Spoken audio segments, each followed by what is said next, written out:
તમને આજે ભાદરવા મહિનામાં શું વસ્તુ ખાવી ને ન ખાવી એના વિશે હું જણાવવા જઈ રહી છું. જેમ સરે કહ્યું એમ ભાદરવો મહિનો એ એક ગરમીનો મહિનો અને પિત્ત કરનારો મહિનો કહેવામાં આવે છે.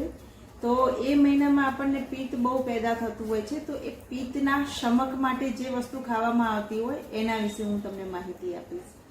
તો ભાદરવા મહિનામાં આપણે ઘણી બધી વસ્તુ ન ખાવી જોઈએ અને ખાવી જોઈએ એના વિશે આપણે ચર્ચા કરીશું.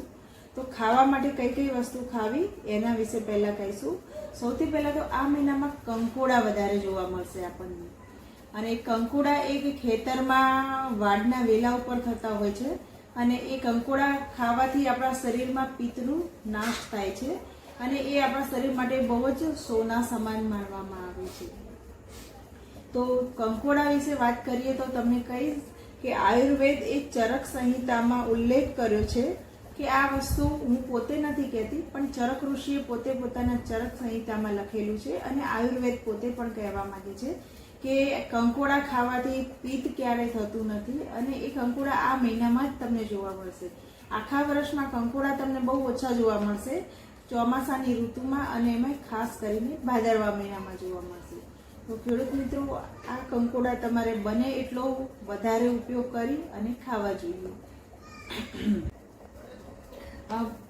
કંકોડા પછી બીજા નંબરના ઉપર આવે છે પરવળ. આપણે 8 વસ્તુની વાત કરી, એમાં બીજા નંબર ઉપર પરવળ છે. પરવળ બી પિત્ત શમક કહેવામાં આવ્યું છે અને પરવળ બી બને એટલો ઉપયોગ કરવો આ મહિનામાં. પરવળ ખાવાથી બી તમારું પિત્તનો નાશ થાય છે. એના પછી ત્રીજા નંબર ઉપર આવે છે દૂધ. તો તમને લોકોને ખબર જ હશે કે આપણે ભાદરવા મહિનામાં શ્રાદ્ધનો મહિનો કહેવામાં આવે છે, પિતૃપક્ષનો મહિનો કહેવામાં આવે છે અને ત્યારે આપણે દૂધ અને ચોખા એની ખીર બનાવીએ છીએ. તો ચોખા પણ પિત્ત શમક છે. 4 નંબર ઉપર આપણે ચોખાનો ઉપયોગ કરવાનો લખ્યો છે. તો દૂધ અને ચોખાની ખીર બનાવી અને એ ખાઈએ તો એનાથી આપણા શરીરમાં જે બી પિત્ત ઉત્પન્ન થાય છે એ પિત્તનો નાશ કરે છે. આ ગરમી જે વધારે પડતી પડે છે એનાથી જ આપણું પિત્ત થતું હોય અને એ આપણને બહુ શરીરમાં રાહત કરશે. એનાથી આપણને બીજા ઘણા બધા રોગોમાં શાંતિ મળશે. 5મા નંબર ઉપર આવે છે સફરજન.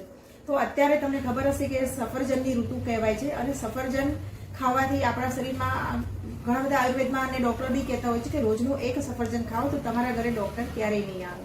તો સફરજનનો ઉપયોગ પણ ભરપૂર માત્રામાં કરી લો આ મહિનામાં. તેના પછી આવે છે કેળા.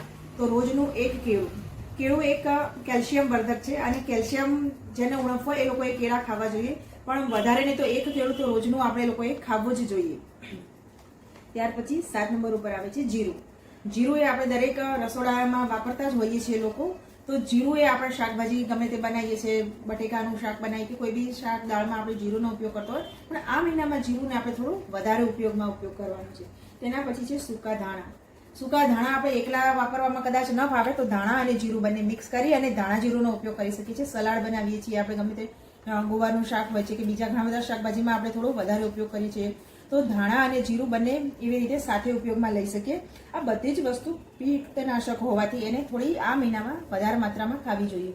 બાકી વર્ષમાં તો આપણે ખાતા જ હોઈએ છીએ આ બધું, પણ અત્યારે આ પિત્ત શમક હોવાથી એને વધારે ઉપયોગ કરવો છે. અને આ જે 8 વસ્તુની વાત કરી એ હું નથી કહેતી, પણ એ 8 વસ્તુની વાત આયુર્વેદ અને ચરક સંહિતામાં કહેવામાં આવી છે. તો આપણે અત્યારે ચરક સંહિતાનું પુસ્તક તો કોઈને વાંચવાનો ટાઈમ નથી હોતો, પણ આ એક ટોપિક આપણે એના લોકો માટે કર્યો છે કે જે લોકોને આ વાંચવાનો કે જોવાનો ટાઈમ ના હોય એ કે આ નાના વિડીયો દ્વારા એ જોઈ અને ઉપયોગ કરી શકે.